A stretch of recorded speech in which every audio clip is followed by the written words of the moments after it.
I've run teams of hundreds of people, right? You just cannot get to everyone. They have to serve themselves. They have to help each other. They have to do it a mite closer to where they are, where they might sit, the people around them, their peers. That has to happen there. Your job is to create that environment. Welcome to Revenue Insights. Every week, we'll be joined by revenue leaders from some of the most successful and highest growing companies. Together, we explore how they built their revenue teams, the journeys that they've been on, and the lessons they have learned along the way. Revenue Insights is brought to you by Ebster. We're a revenue intelligence platform designed to help revenue teams to build more pipeline, close more deals, and retain more customers.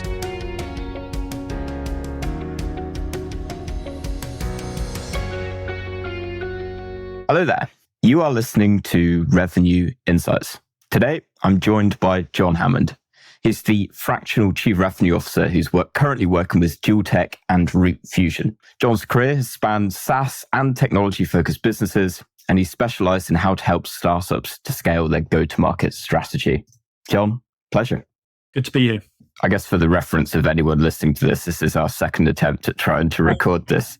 Having had such a great conversation the first time, I failed to hit the record button. So I'm hoping, John, that we're going to pull up a lot of those nuggets that we talked about before. But that being said, for anyone that perhaps hasn't come across you previously, what is your story? So I'm 52, so I've been around a while, right? So I'm a dinosaur in tech terms. I usually like to introduce people with, they've got this many decades worth of experience. So I've saved you that one at least. Yeah, 3 decades, right? And I started at a time when e-business didn't even exist, right? And the only internet browser you had was whatever was on the computer. You didn't really know. And your search engine was Alta Vista, right? So that's how old I am, right? And so started off leaving university, sort of falling into a role in IBM and spending a few years there, doing all that kind of incredible training, which we'll talk a bit about later. And then I went off and did sort of traditional IBM channel, selling hardware and then software and then managed services back in the days when we called outsourcing managed services and all that kind of stuff. And then I sort of, the second third of my career, if you like, was I came across a company called Rackspace where I was involved and ran their cloud business. And then it kind of opened up my mind to a very different world, different technological advancement, a kind of change in the industry. And I've been working with kind of SaaS companies since then because we don't call it cloud anymore. I'm old enough to call it cloud still.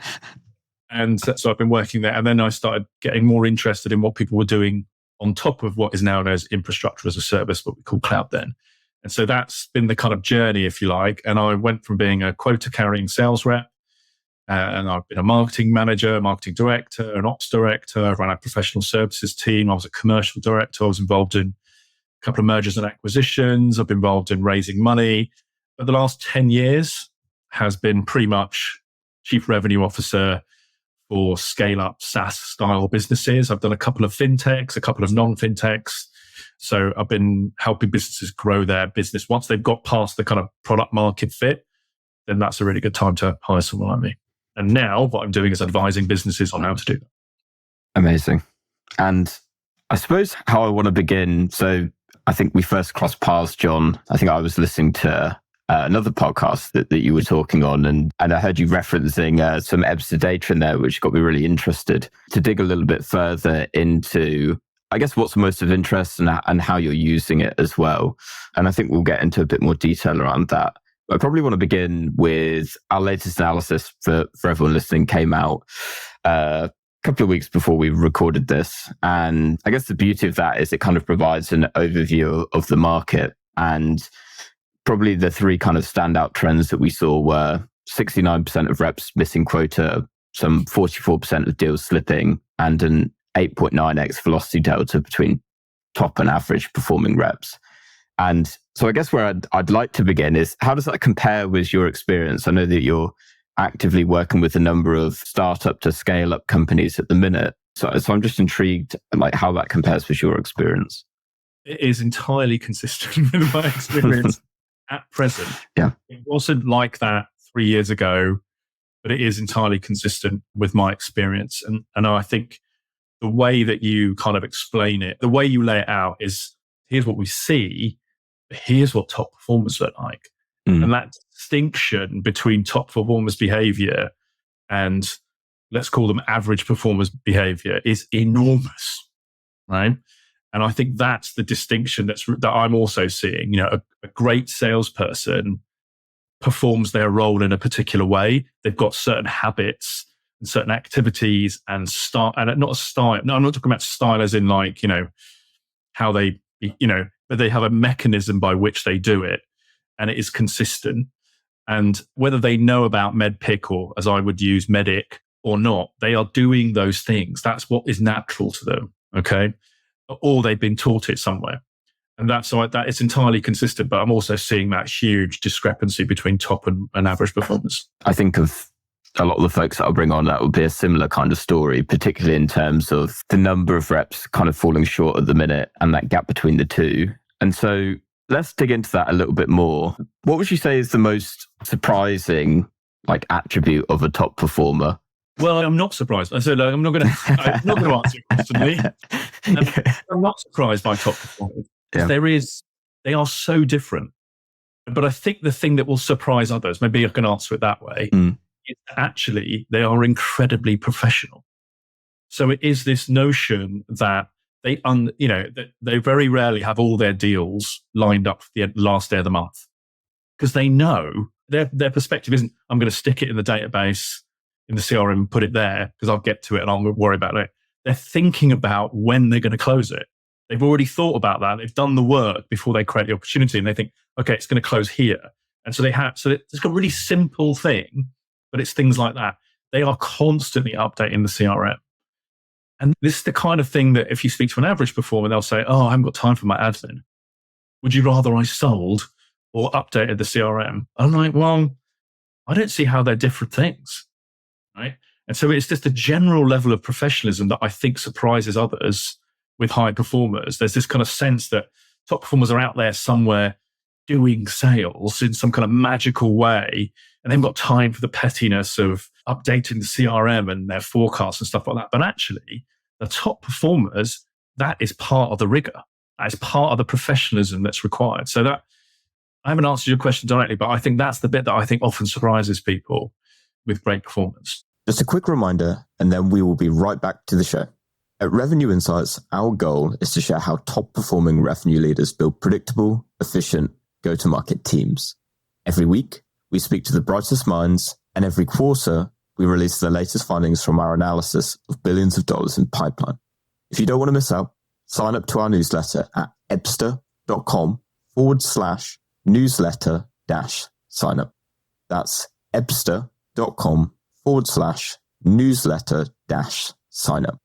The link to make that a little bit easier for you will be in the show notes of this episode, wherever you're listening. See you there. I'd agree. I mean, I think it's certainly come up a few times in conversations I've had with folks, and there's almost, with top performers, there's almost a degree of Pandora's box there, where it's like, I ask a lot of people, what are your top performers doing? And there's usually a pretty consistent, well, they're self-sourcing pipeline. That comes up quite a bit. But beyond that, and when you start to dig a bit further, it's like, well, I'm not 100% sure. You know, so often I think there's a degree of, or certainly with some top performers, you know, perhaps they're not recording their calls, perhaps they're doing things outside of the system of record, and therefore, but there's also a mentality of, well, if it ain't broken, then I'm not going to fix it. I'm going to focus on everyone else. However, I think to your point, it's interesting, and you touched on MedPick as well. It's a different perspective on what they're doing with that. I think on one hand, it's very often kind of ascribed as, well, it's admin, right? It's admin to go and set a next step. It's admin to fill out a qualification methodology. But when you spin it in a different way, and I think both how you and I would see it, it's not about the admin. It's about why you are doing it. And, you know, that next step shows, I know what now needs to be done. Right. And that, I think, comes from a number of different places, experience being one of them. Yeah. And so let's take next steps. It's a really good example. Every CRO sales director I've ever met, and me, by the way, loves making that a mandatory field. Right. But here's what I'm after. This is what I think an average performer does. Right. A top performer has discussed the next step with the client in the call. And so therefore, they are recording what that next step is as based on their sales process, our sales process, and the engagement with the customer. An average performer is filling it in as homework. Oh yeah, I've got to put all my next steps in. So they sit down and they write all their next steps in one go. Do you know how I can tell that? They're all date marks, time stamped and date marked. And then that's the difference. It's that kind of thing. It's the application of it versus the administration of it. And it's that kind of level. And also I found with things like when you implement, and I'm sorry, I'm going to keep using the word medic because that's the word in my head. By all means. When you implement medic, there is a real difference with how that is taken by someone who is either a top performer or aspires to be a top performer. Because what they're trying to learn are the techniques that drive out the results, the outcomes that you want to understand the deal, and they don't take it personally. It's an objective activity rather than a subjective review. And so they're trying to learn, like, okay, well, how does that work? What kind of questions would you ask for that? And they're immediately going out and doing it. Whereas what you get with more average performers, that they're less interested because they just think, oh, this is going to make, you can't do this on small deals, right? And it's that kind of like, oh yeah, but my deals are different. You don't understand. And I hate to be, to play the age game, but like, dude, there's really not much I don't understand. It's saying I know everything and I've got nothing to learn, but like I've heard pretty much every excuse before. And that's a red light to me, a red flag, as we would say in modern language. That is not a good thing. And one of the things that I was speaking to someone about the other day, and this is my perception of this, is this kind of notion of when top performers close out a deal, as not close won as in close lost, that's what they are doing it for, right?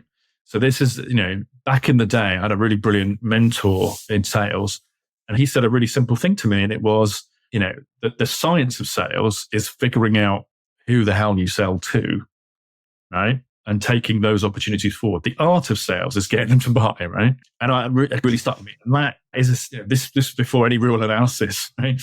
But that is what's happening with top performers. They are closing out opportunities in the discovery phase because they're saying, I'm not going to win this deal, or I don't have a chance of winning this deal. And I'm not talking a 1 in 5 chance or a 1 in 10 chance.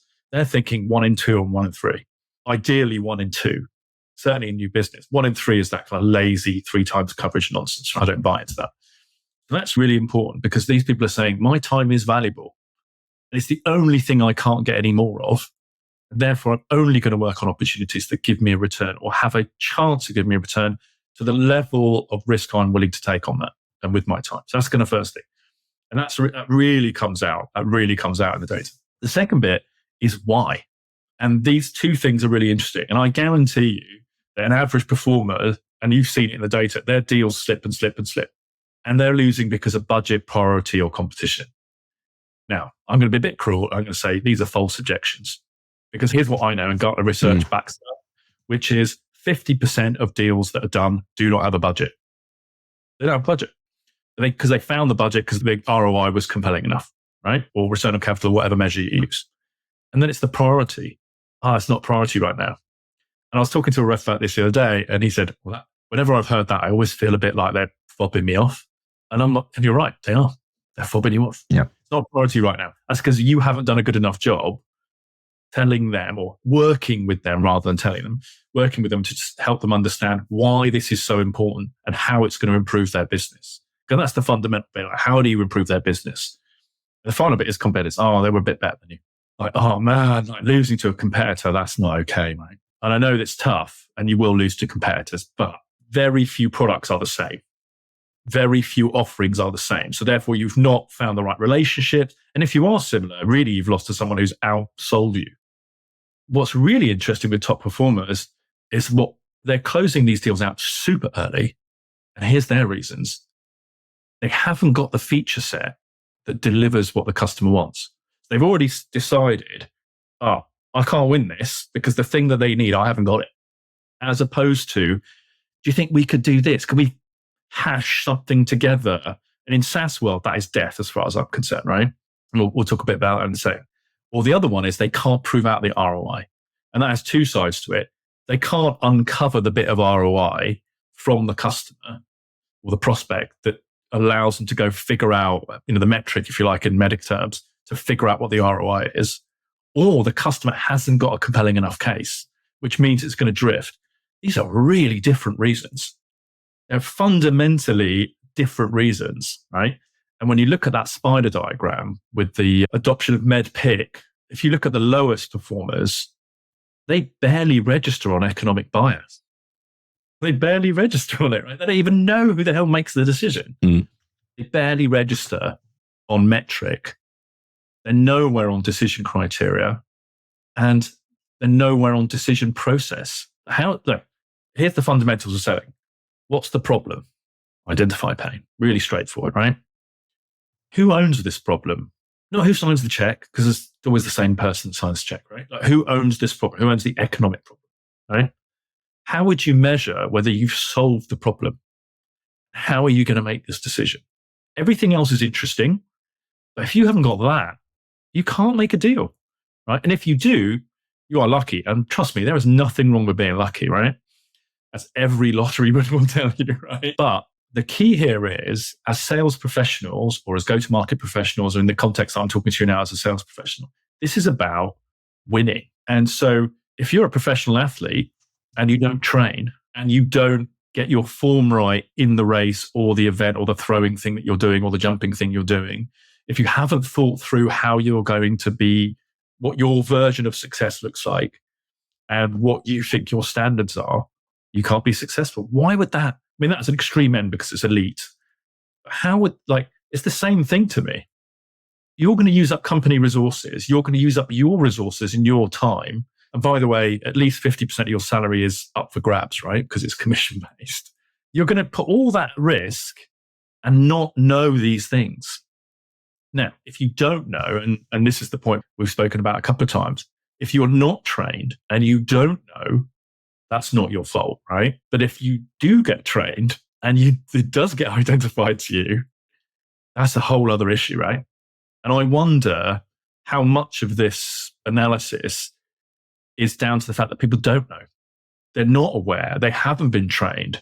And if I look at the distinction between my experience when I joined IBM, which was weeks and weeks of courses, I think it was over an 18-month period. It's like 12, 15 weeks off-site, right? Plus I had to do 50 practice calls with registered people inside the company who would grade me and give me feedback. And then I had a 2-week assessment center.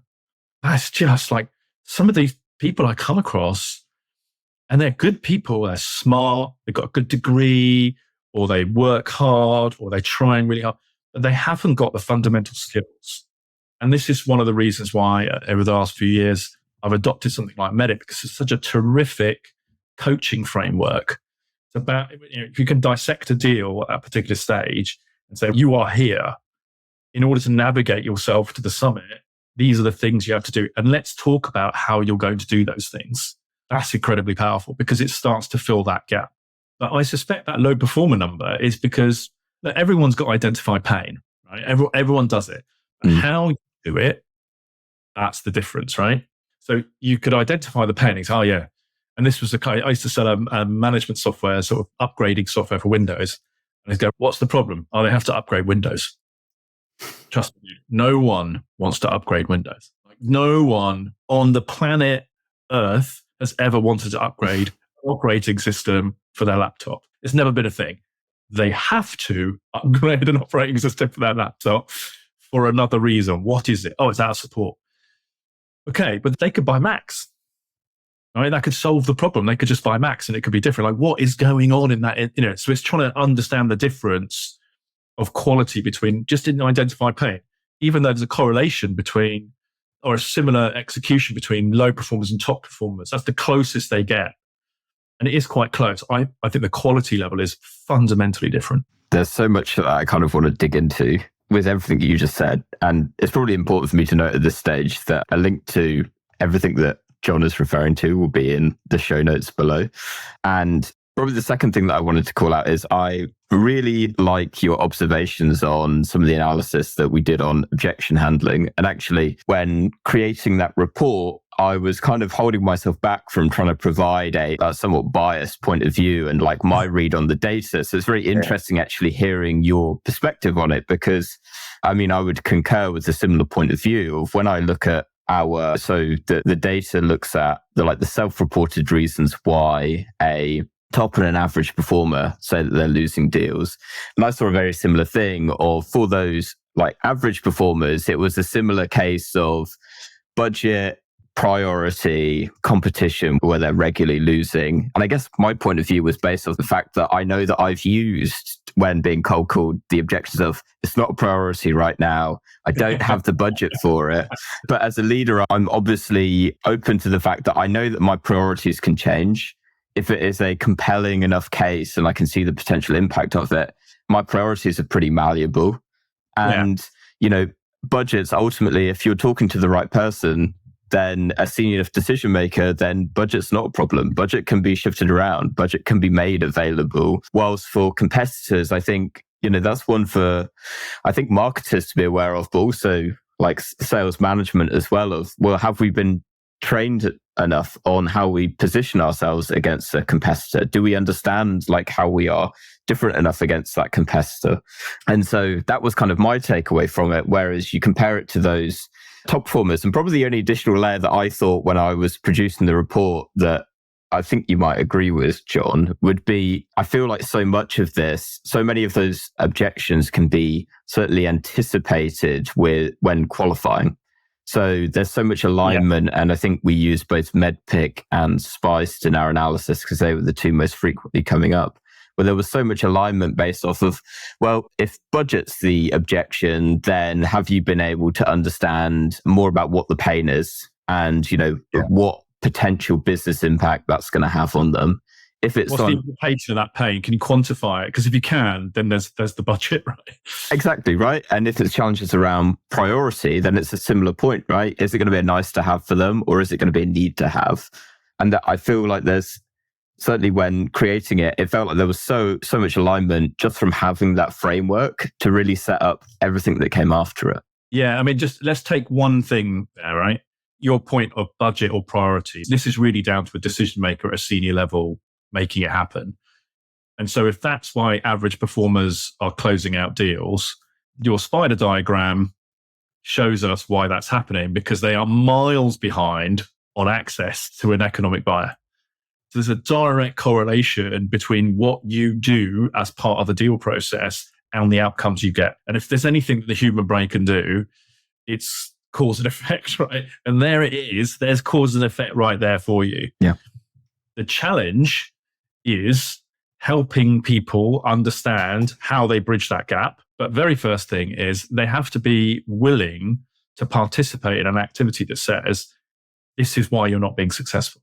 And we as leaders have to be good enough in communication, honest enough and authentic enough in getting that across in a way that doesn't crush these poor people, because they're probably doing the best they can do. The difference between a low performer and an idiot, right? Someone that's not really fit for your company, is like a bit of a pain in the bum, is huge. And my sense of the world, having seen plenty of it, is that actually there's way more people that don't know. And so the people that don't know, they're like sponges for this kind of stuff, right? And so that's one of the reasons I love this report, is that it's a great opportunity for all that stuff, all that experience I've got and all the things that I can talk to, people that I could bring in to talk about the same things. Actually, this is great because it's data, right? And I was talking to someone the other day, and this is my golden nugget of all golden nuggets in your report, right? You are 324% more likely to win a deal. 324%. That's mind-blowing. Significant. Yeah, that's an understatement. 324% more likely to win a deal if MEDDPICC is completed by solution presented stage. Right? So by the time you put the proposal down, if you've got all that MEDDPICC stuff, you are 324% more likely to win a deal. I don't know anything else that's that effective. I'm really struggling. There is no tech stack. There's no bit of software. There's no outbounding sequence that's going to make that kind of difference. And that is entirely in our control. And as I get older, sorry, I keep going about age, I don't know why. As I get older, probably because I'm looking at you, Lee. As I get older, the more I realize all I can affect is what is in my control, right? And that is entirely in my control, right? Therefore, my ability to get a result is predominantly in my control. And that is incredible. But here's the other bit that's really interesting. This is the sub data that goes with it. It takes up to about 6 meetings and about 5 contacts to get to 80% of MedPick. Right? You're never going to get to 100%. It's not a point. It's not a win or lose, right? Yeah. It's about quality. Like, have you got the depth of that deal? So it's going to take you 6 meetings. You've got to speak to more than 5 people. But if you do it by solution presented stage, your chances of winning go through the roof. That just feels like someone's told me how magic works. Do you know what I mean? I feel like if you can't get on board with that, what are you waiting for? What kind of information could possibly compel you more to behave in a professional fashion? And what's so interesting to me, and exactly why I actually, wanted to have this conversation, is because you're right in the sense of that's it. Like, that's the magic number. That's what I've got to get to. And I think when I look at it and I question it, and I was like, well, how do I do that? If I'm an average performer, I'm usually at like maybe 80% of my quota. I'm a little bit below the waterline. How do I get to the point of having it filled out? Now, I could technically try and cheat it, right? And just fill a little bit of something in, but that's actually not the point that the data talks about. It's effective use of it. And to me, what that all comes back to is like doing effective discovery on those calls. And then all of a sudden I'm rolling all the way back to kind of the art of selling again. And so I guess my question would be, because you kind of touched on it on some of the challenges with coaching, and we were talking about it coming into the conversation today, which is like when you start to boil some of these numbers down, actually what it starts to talk about is really focusing in on many of the things that we already know. For example, high quality discovery. And I know you do lots of coachings. How do you approach plugging those gaps? How do you approach coaching reps and sales teams on some of those more fundamental parts of the sales process? Yeah. So the first thing is I try and give people a sense of context about what we're trying to achieve. Because if you've got let's say you've got a 120-day sales cycle, because I'm predominantly involved in B2B enterprise sales, right? So 120 is not an unrealistic expectation for a sales. Some are longer, some are shorter, but let's go with 120. I'm constantly trying to shrink that. And everyone goes, oh yeah, it makes sense. But actually what I'm trying to do is get more sales cycles in a year. Therefore I get more innings, if you like, to try and win, because I'm getting through more deals. But the way to do that is not to get to a proposal and start selling, selling is the bit at the beginning. Everything else is negotiation, which is a different thing, I think. And so really what people do is they compress that bit at the beginning in the hope they can get to a proposal, which they consider the midpoint, right? And then they try and get people to buy it. Actually, what then happens as a result of that is that bit at the end just goes out and it goes beyond 120 days. And based on your report, it drops off a cliff. This is last year's report. It drops off a cliff if you go outside the golden period, right? The conversion rate, because it's unlikely to happen. Doesn't mean it won't happen, but those deals that are like, at 220 days, they're probably not going to happen. Actually, it's counterintuitive for most people. Actually spend longer here. Therefore, when you get to the point where you have presented your solution, actually, you're in a good place because you know who owns the problem. You know what the problem is. You know how they measure improvement. You know the criteria by which they're going to make this decision.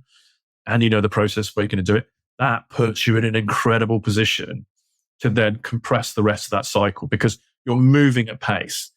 And I'll give you a really simple thing. One of the things I look out for, because quality stuff is really difficult to do. So you have to find kind of a proxy for it. I'll get back to answer the detail of that question in a sec. One of the things I look out for is how many contacts are associated with that account in certain stages. And the amount of times I look at a pipeline for the first time, I look at every deal. No one ever puts this in the view. So I'd always bring it into the view. And maybe the top 4 deals out of 50 deals have 6 or 7.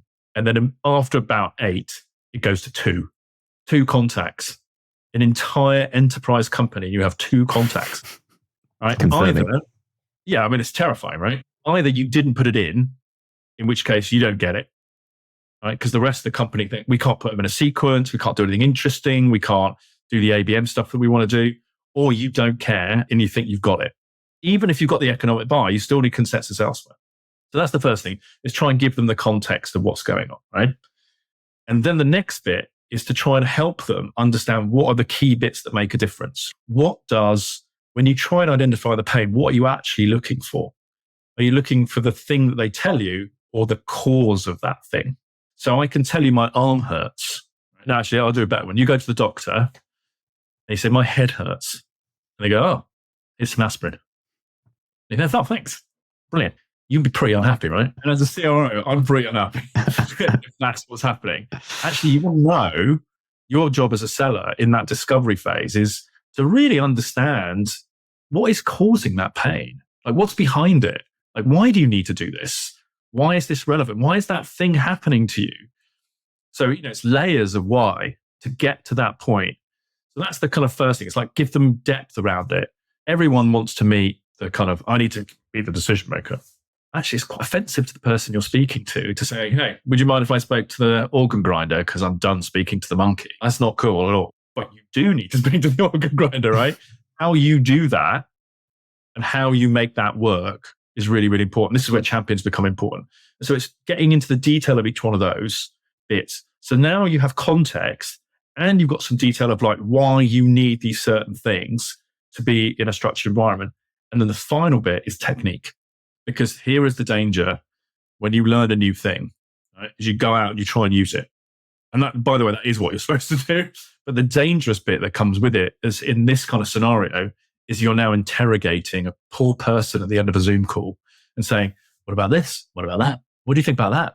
What about this? Who's that? Who's this? This is where the 5.6 calls bit comes into play. You're not going to get it in one go. I'll give you an example. I could go on about this forever, but I'll give you one example of something I spoke to a rep about the other day. Yeah, please. And he said, how do I get to meet other people without annoying the person I'm speaking to? Because I know that they're not the person that makes the decision. And I said, I want to try this. We have found that when we are successful in helping companies and they implement our software, these are the people that are involved. All right. So how can you help me engage those people so that we could deliver this thing for you and we can work together towards that? And he looked kind of dubious at me because it sounds a bit like someone's hurt my feelings. I've been triggered. And that's how someone would speak to me, right? But actually, it's very sensitive. It's authentic. It is respectful. And what you're saying to them is true. You're saying, I think I can help you, but it ain't going to happen unless these people are involved. Because I know that from experience. And so the notion that it is that you're a gatekeeper, oh yeah, she's a gatekeeper or he's a gatekeeper, that you're totally speaking to the wrong person, right? Not only are you speaking to the wrong person, you may well be speaking to the wrong company. And at that point, you have nothing to lose. I told a story when the guy told me that. So this is what I mean by technique. So that's all the experience that I can imbue. The largest deal I ever did, we ended up building a data center off the back of it, is we took a load of servers that were being outsourced, managed, like big mid-range servers out of IBM and built a data center around it. And the lead that I got was for a £7,000 piece of software. And I'm not a genius. I was a good sales rep. I'm a better sales leader than I was a sales rep. I'll give you the example as a strategy. And I was pretty brash. And I don't recommend this direct approach, but the ethos is similar. And the person I was dealing with said, I need you to quote for this software. It's automation software. And I said, why? And he said, well, we need a price for it. And I went, well, it's not a very good reason for me to price it. You give me the reason for it. And he said, well, look, and it became apparent as we went back, he had no idea why he was being asked to price it. And I said, well, look, I'm really happy to price it. I do need to speak to someone that can tell me what this is about. And he said, well, I'm not going to get a price from you. And I went, that's really by me. Because I make £64 in commission off this bit of software. So I'm okay with it. That's the bit I wouldn't recommend. But what then happened was I pushed him and I said, look, but we are the leading bit of software. So you're going to look a bit silly if you don't include us. Anyway, long story short, I ended up speaking to the IT director. And here's what happened. He had an outsourcing agreement with IBM. They continued to charge him extra for all these little jobs. And he was trying to buy automation software to fix the problem so he could automate these little jobs. But that wasn't his pain. That was the symptom of the pain. That was the headache. His pain was he had an outsourcing agreement with no fixed cost. So it sort of defeated the objective of his outsourcing agreement. And so ultimately what we did is we gave him a solution to that. That was the best deal I've ever done. And it was years ago. But it's a really good example of pain versus symptom. Because actually, this 6,000 bit of software and millions of pounds worth of outsourcing deal for multiple years, I could easily have chucked a price out and just missed the boat.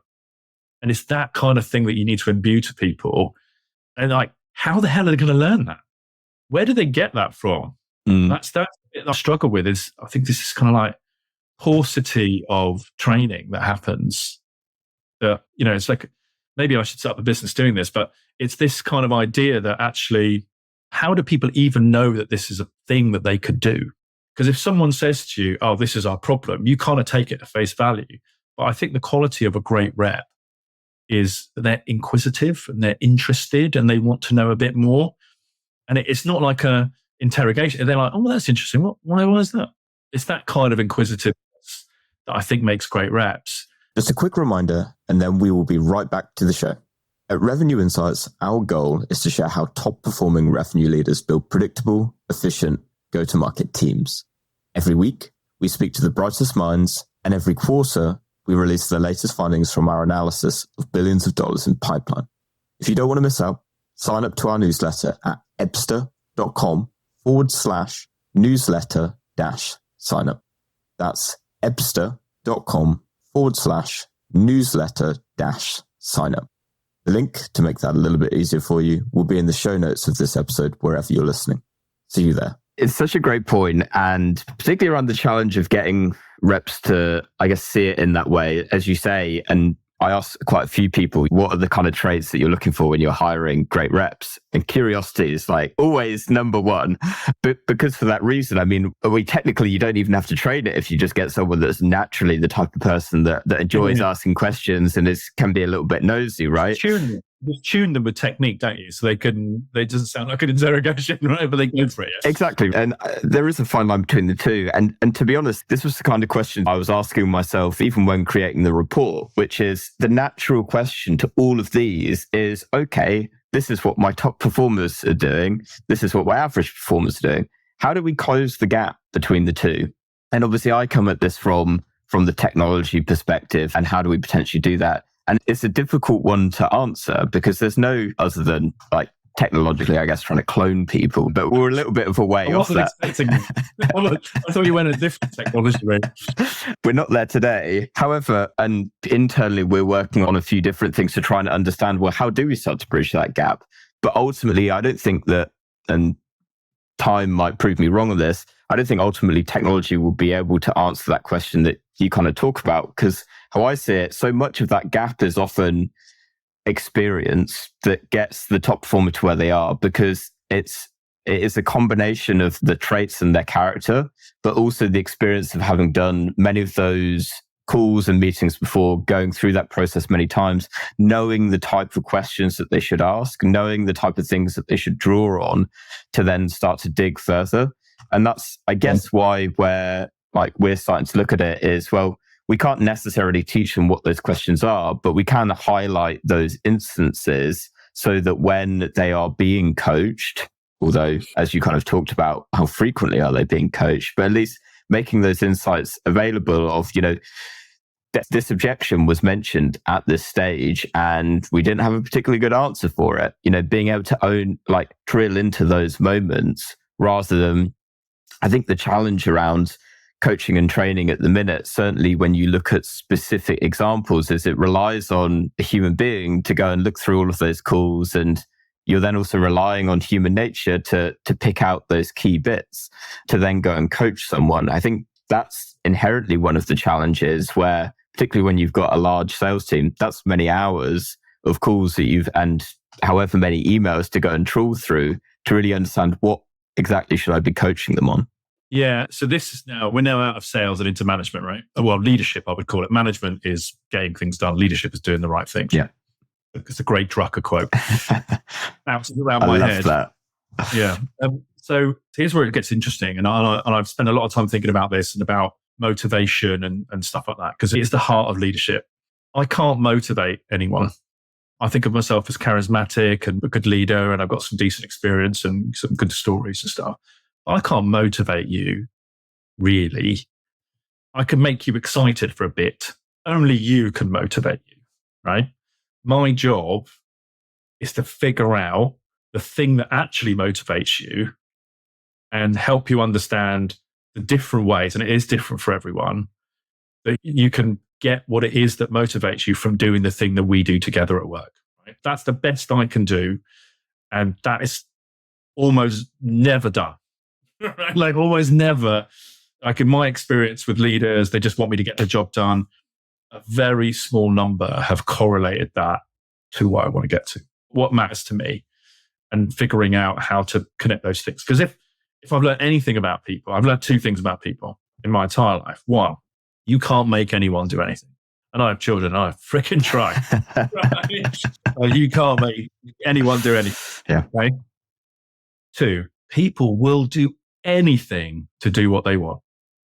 Right? They'll break the law, they'll cheat, lie, whatever it is, or they'll do great things. Right? More frequently, they'll do great things to do what they want. So like, how the hell do you combine those two pieces of information to get the result you want? So that's the kind of first bit, is you've got to create an environment where people take responsibility for their own success. It's not easy. It's not, and it is not entirely your responsibility. The bit that is your responsibility as a leader is to create that environment such that people understand it is their responsibility. And I was speaking to a rep the other day, and I said, look, you have to take responsibility for the fact that deal is slipping. You can blame the customer if you want, but just so you're clear, you didn't ask them to give you any feedback after the proposal, and they are not contacting you. And that is their normal behavior. And you would have known that had you asked. Or you would have had a mechanism, you would have had something to go. So there's a little example, but it's that kind of like, take responsibility for what you're doing. That's the first bit. The second bit then is that if you've got the right people and they have the curiosity, is to give them a pathway to where they need to get to. And one of the reasons I love your report is because it's a great way of sitting down with someone and go, look, this is what good looks like. Where are you on this continuum? What are you going to do about it? What do you need? The correlation between success and people in the team helping each other is like, it's 100%. Every great team, and I've built a small number of great teams and lots of good teams, but every great team I have built for different reasons has found a way of helping each other. And so this notion of how do you decide what the right things are? Well, you can't, because there's just not, I've run teams of hundreds of people, right? You just cannot get to everyone. They have to serve themselves. They have to help each other. They have to do it a mite closer to where they are, where they might sit, the people around them, their peers. That has to happen there. Your job is to create that environment. And it's really difficult to do because it's the bit that everyone calls soft skills. But I think that's not soft at all. I think that's leadership. And that's the bit that I think as leaders, it's too easy not to do and just sort of stand and point and go, we're going over there, everybody. And this kind of like macho, hierarchical, male-orientated view of leadership, right? It just like, it's 2024, guys. I think it's a different type of leader. I mean, I would concur because I feel like I'm cut from a similar cloth. But what you're kind of referring to is you're very much the stereotypical type of leader that you expect. Charismatic, inspirational, geeing everyone up with these magnificent speeches. What stood out to me as you were kind of talking through it was really two things. One is that not being able to motivate people. I suppose that's why on every job description it asks everyone to be a self-starter, right? In the sense of but second to that, just to draw back on something you mentioned earlier, it's focusing on what you can control rather than not on what you can't necessarily. So rather than trying to control people and like constantly trying to tell people what to do, I can certainly say from experience, it's immensely draining as a leader to having to be constantly trying to manage people. And it kind of amazes me that so many leaders lean into micromanagement. I think I did it for all of about 2 weeks and I was just exhausted by the end of it. But also the things that you can control are understanding it's the strengths and weaknesses of the people in your team and playing to those strengths. And I think that in quite a few of the conversations I've been having recently has come up quite a lot, where oftentimes, particularly when you're in maybe a scaling business or you're trying to go into like more of a sustainability phase, it's all about, we've got process, everyone follow the process, and we're going to get this repeatable revenue out the other end. And you essentially create this blueprint that you're trying to force people into. And it actually, I think this came up in my conversation with Andy Paul a little while back, where it's you're all of a sudden treating people like a cog in a machine and forgetting that they are a human being. It's funny how we all start to come everything just seems to go in cycles, and we're back here again where it's like, oh yeah, they're actually people. Oh, if I just understood the kind of things that motivate them, then that's what and then we lean into that, and that's what motivates. And it's like, wow, we were talking about this kind of pre-show that like the amount of things that you forget. Was it? I think that's this forgetfulness curve. That was probably small bit. Which is you forget half of what you learn within an hour, and then the same half every hour unless you use it. Forgetting about that as well. John, I feel like we could probably chew the fat for another hour. I want to ask you one final very quick question. What is one book that you'd recommend to other revenue leaders? I think revenue leaders should read The Challenger Sale. Not because you should all adopt The Challenger Sale, right? That's not the reason, because that is another book that talks about top performers in downturn markets and the distinction between them. And it talks a lot about what getting to the nub of the problem. And what I like about it is that we got very not lazy, we got into a mode which was, hey, we've discovered that solutions are the answer, right? This is probably before your time. And so you sit down, it's almost like you got a pipe and go, hey, so tell me about your problems. And the customers, they're like, well, I've got to tell everyone what my problems are, which is sort of what SaaS is about, because it solves a problem. I can solve this problem. The challenge is you can no longer ask those questions anymore because you can only solve one thing. And the whole point of SaaS is a shared service, right? So you can't make a thing for them. So the old way of selling is, what's your problem? You come back into the business, and then we make a solution from all the bits we've got and some services, and we deliver it back, right? That's not how SaaS works. You can solve one problem. If you're lucky, two, right? You can pretend you can solve more, but it's really one or two things. So what this does really well is talk about that motion that says, this is how you punch the hole. This is how this works. So all the things that we've talked about, they all exist within it. But actually, it's the way that they do it that I think is really powerful, that says, this is a thing that you have to do to improve your business now. Whether you do that with us or not, you still have to improve it. And I think that's incredibly powerful. I love that. Great recommendation. All right. We've covered a lot of ground today and referenced quite a lot of things and many different data points. I will make sure that they are included in the show notes of this episode, wherever anyone's listening. John, I know I actually found you from your own website, but for anyone listening, where can they reach out to you with any questions or get more of your opinions? Well, if you're interested in more opinions, I've no end of them, but you can find me on the notsosecretcro.com, or you can find me on LinkedIn. I'm really happy to talk to anyone on LinkedIn. And it's all linked off through there on my page as well. So if that's where you want to find me, that's where I am. Brilliant. We'll add all that into the show notes as well. Brilliant. Thank you, Lee. John, thank you so much. Been fun. Cheers, mate. Bye. Thanks for listening to Revenue Insights. If you want to learn more, subscribe to our newsletter and we'll deliver every episode straight to your inbox. If you have any questions, feel free to connect with us on LinkedIn. Our links will be in the episode notes. See you next week.